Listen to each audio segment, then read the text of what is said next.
వ్యాసం యొక్క లక్షణాలను తెలుపుదాం.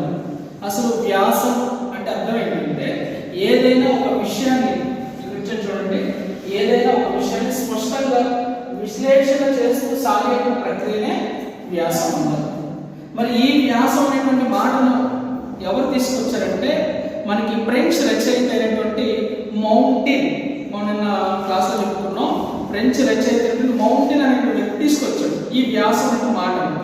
తెలుగులో అయితే మనకి గిడుగు రామూర్తి పంతులు గారు, కందుకూరి వీరేశలింగ పంతులు గారు అనేకటువంటి వ్యాసాలు రాశారు కాబట్టి వాళ్ళు మన తెలుగులో తీసుకొచ్చారు. కానీ ఈ పదాన్ని మొట్టమొదటిసారి తీసుకొచ్చిన వ్యక్తి ఎవరంటే ఫ్రెంచ్ రచయిత అయినటువంటి మౌంటిన్ అనే వ్యక్తి తీసుకొచ్చాడు. మరి ఆంగ్లంలో అంటే ఇంగ్లీష్లో ఈ వ్యాసాన్ని ఏమంటారంటే ఎస్సే అంటారు. మన తెలుగులో అయితే ప్రమేయం, ఉపన్యాసం, వ్యాసం అని పిలుస్తారు. మరి దీని లక్షణాలు ఏంటని చూస్తే కనుక మనం ఏదైనా ఒక వ్యాసం రాసాడు, ఉదాహరణకి ఏదైనా ఒక ఎస్సే రైటింగ్ కాంపిటీషన్ వెళ్ళినప్పుడు ఈ మామూలు ఒక టాపిక్ మీద మనకు వ్యాసం ఇస్తారు, ఒక అంశం మీద.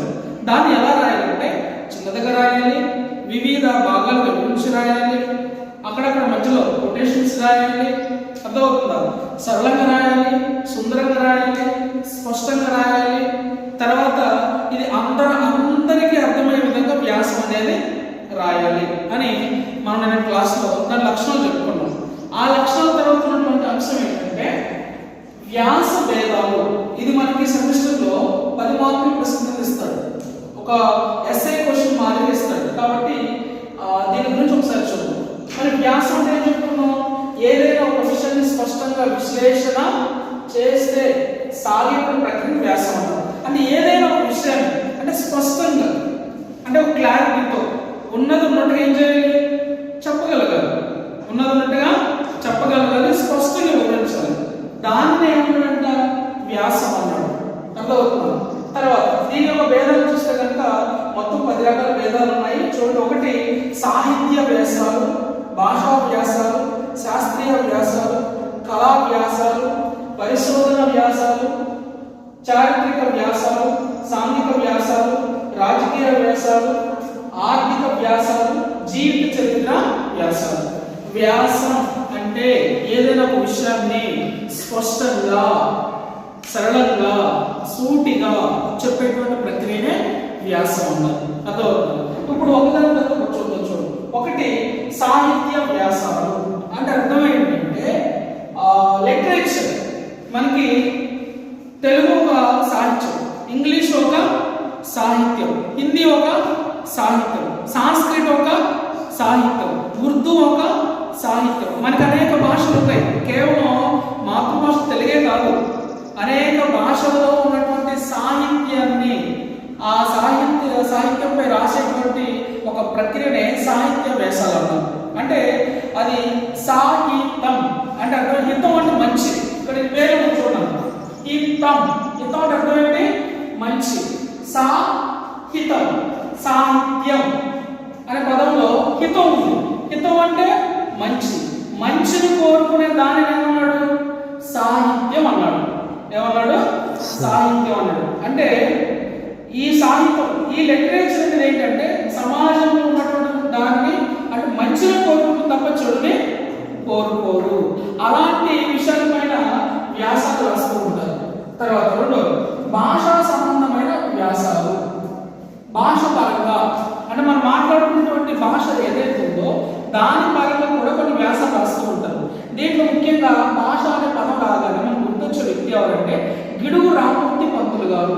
ఇతను కొన్ని వ్యాసాలు రాశారు. ఆగస్టు 29వ తేదీన తెలుగు మాతృభాష దినోత్సవం జరుపుకుంటాం.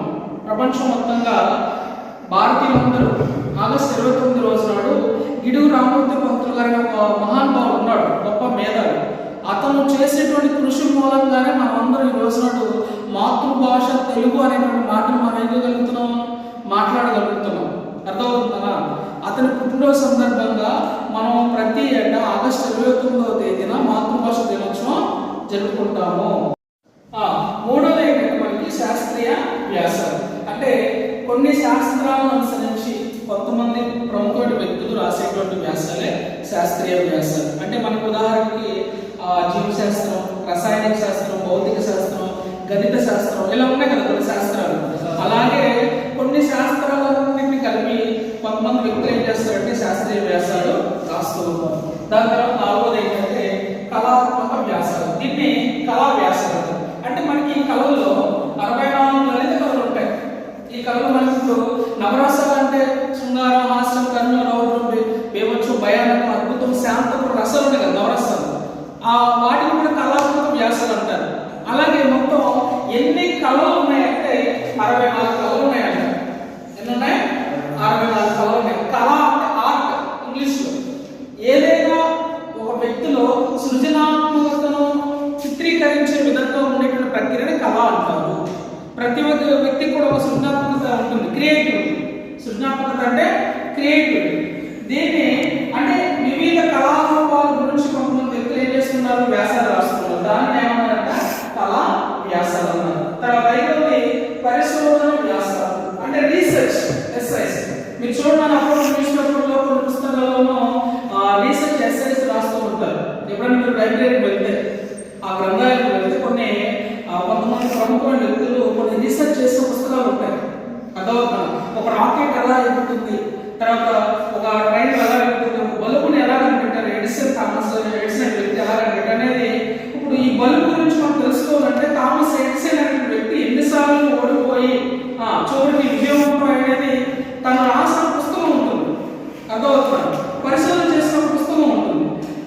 దాన్ని చదివితే మనకు అర్థమవుతుంది ఆ పరిశోధన వ్యాసం అనేది ఎలా ఉందనేది. దాన్నే పరిశోధన వ్యాసం అంటే కొంతమంది ప్రముఖమైన వ్యక్తులు అందరూ కలిసి కొన్ని విధాలుగా పరిశోధన చేస్తే వాళ్ళు చేసినటువంటి దాన్ని ఒక వ్యాసంగా రాస్తారు.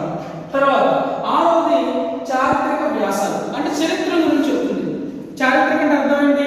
చరిత్ర గురించి అంటే రాజుల గురించి, రాజ్యాల గురించి. పూర్వం మన దేశాన్ని పరిపాలించినటువంటి రాజులు ఎవరు, అర్థమవుతున్నారు, వాళ్ళు ఎలా పరిపాలించారు, వారి కాలం ఏంటి. ఇంకా ఈనాడు కూడా అప్పుడు రాజుల యొక్క చారిత్రక కట్టడాలు మనకు బయటపడుతూ ఉంటాయి. కొన్ని తవ్వకాలు బయటకు వస్తూ ఉన్నాయి.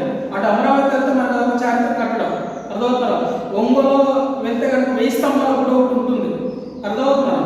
ఇలాగా అన్ని చోట్ల రాజు పరిపాలించిన కొన్ని చారిత్రక కట్టడాలు ఉన్నాయి.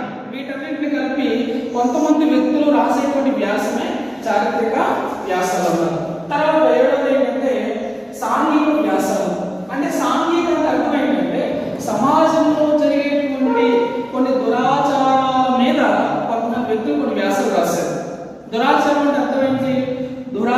ఆచారము అంటే చెడు అనేటువంటి ఆచారం, అలవాటు. ఏంటంటే సతీ సహగమనము, బాల్య వివాహాలు, వరకట్నము, కన్యాశుల్కము, ఇవన్నీ ఏంటంటే సాంఘిక దురాచారాలు. వీటిని ఎంతో మంది వ్యక్తులు రూపుమాపారు. వీరిలో ప్రముఖ వ్యక్తి ఎవరంటే కందుకూరి వీరేశలింగం మంత్రి గారు. అర్థమవుతున్నారు. ఇలా ఎంతో మంది వ్యక్తులు సాంఘిక పరంగా సమాజంలో జరిగేటువంటి కొన్ని చెడు అలవాట్లను ఏం చేశారంటే రూపుమాపారు.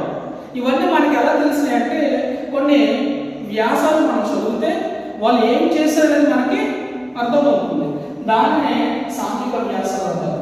తర్వాత ఇంకోది రాజకీయ వ్యాసాలు. ఇక రాజకీయంగా మనకు తెలిసిందే ప్రజాస్వామ్యం, ప్రజలచే ఎన్నుకోబడిన దానిని ప్రజాస్వామ్యం అన్నారు. ఇక ఈ రోజు మనం రాజకీయం చూస్తే కనుక రాజకీయ వ్యాసాల్లో చాలా మంది వ్యక్తులు రాస్తూ ఉన్నారు. కొన్ని పార్టీల వాళ్ళు ఏం చేస్తున్నారు, ప్రజలకి ప్రభుత్వానికి మధ్య నడిచేటువంటి విధానమే రాజకీయం. అర్థమవుతున్నాను. ఇలాగా ఈ రాజకీయ వ్యక్తుల గురించి, వారి పనితీరు గురించి, వారి ప్రభుత్వం గురించి, ప్రజలకి మంచి జరుగుతుందా లేదా అని దాని గురించి ఏం చేస్తూ ఉన్నారు, ఈ రాజకీయ వ్యాసాలు రాస్తూ ఉన్నారు.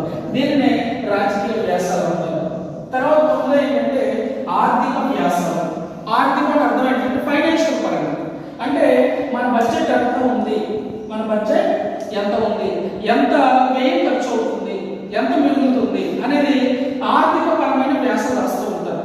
ఉదాహరణకి మన కేంద్రం ఎంత బడ్జెట్ ఇచ్చింది, ఆ బడ్జెట్లో ఎంతవరకు మనం ఖర్చు పెట్టాము, ఇంకెంతవరకు మిగిలింది, ఇంకేమైనా అప్పుల పాలు అయిపోయిందా, ఇంకేమైనా అప్పులు తీర్చాలా, ఇంక చేసే చాలా మంది అప్పులు చేస్తారు, మీకు నేను ఏమి ఇవ్వాలి అని చాలా మంది ఏం చేస్తున్నారు, మాట్లాడుతూ ఉంటారు. అంటే ఆర్థిక పరమైన అంటే వ్యయపరమైనటువంటి కొన్ని అంశాల గురించి రాసేటువంటి వ్యాసమే ఆర్థిక వ్యాసం. ఇక చివరికి ఏంటంటే జీవిత చరిత్ర చరిత్ర వ్యాసాలు అంటే అర్థం ఏంటంటే లైఫ్ గురించి, ఆటోబయోగ్రఫీస్ అర్థమవుతుందా, కొంతమంది ప్రముఖమైన వ్యక్తుల గురించి వారి జీవిత చరిత్రల గురించి రాసేటువంటి వ్యాసమే చారిత్రక వ్యాసాలు అంటారు. అర్థమవుతుందా? అంటే ఉదాహరణకు మనకి గాంధీజీ గారు ఉన్నారు, నెహ్రూ గారు ఉన్నారు, అబ్దుల్ కలాం గారు ఉన్నారు, తర్వాత డాక్టర్ బిఆర్ అంబేద్కర్ గారు ఉన్నారు. ఇలా ఎంతో మంది ప్రముఖమైన వ్యక్తుల గురించి, అర్థమవుతుందా, ప్రముఖమైన వ్యక్తుల గురించి రాసేటువంటి వ్యాసాలే జీవిత చరిత్ర వ్యాసాలు. మరి ఇవన్నీ కూడా మనకి ఏంటంటే వ్యాసంలో ఉన్నటువంటి భేదాలు. వ్యాసం అంటే ఏదైనా ఒక విషయాన్ని స్పష్టంగా విశ్లేషిస్తూ సాగేటువంటి ఒక ప్రక్రియనే వ్యాసం అన్నారు. ఇవి వ్యాసం యొక్క భేదాలు. అర్థమవుతున్నాను. దీంట్లో మనం ఫస్ట్ క్వశ్చన్ ఏంటంటే వ్యాసం అనగానేమి, వ్యాసం యొక్క నిర్వచనాలు, లక్షణాలు. తర్వాత ప్రశ్న ఏంటంటే వ్యాసం అనగానేమి, వ్యాసం యొక్క భేదాలు. దీంతో